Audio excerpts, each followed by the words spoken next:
8 September বিশ্বব্যাপী পালিত হবে জাতিসংঘ ঘোষিত আন্তর্জাতিক সাক্ষরতা দিবস। বাংলাদেশে দিবসটি পালিত হবে প্রযুক্তির যুগে সাক্ষরতার প্রসার প্রতিপাদ্যে।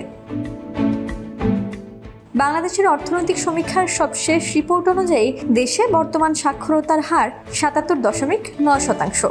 প্রাথমিক ও গণশিক্ষা উপদেষ্টা জানান, সমীক্ষার রিপোর্ট অনুযায়ী দেশের 22.1% জনগোষ্ঠী এখনও নিরক্ষর। বাস্তবে এই হার আরও অনেক বেশি।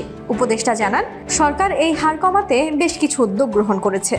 এবং যে স্ট্যাটিস্টিক্স আছে, স্ট্যাটিস্টিক্স যদিও দেখাচ্ছে যে আমাদের নিরক্ষরতার হারটা 21-21 মতো, কিন্তু যদি আপনি খুব রাইগোরাস স্টাডি করেন তাহলে সত্যিকার অর্থে সাক্ষরতা আরো কম হতে পারে।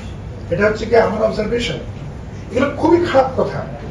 সাংবাদিকদের প্রশ্নের জবাবে উপদেষ্টা জানান, সেপ্টেম্বরের শেষ বা অক্টোবরের শুরুতে দেশের 150টি উপজেলার প্রাথমিক বিদ্যালয়ে দুপুরের খাবার চালু করা হচ্ছে।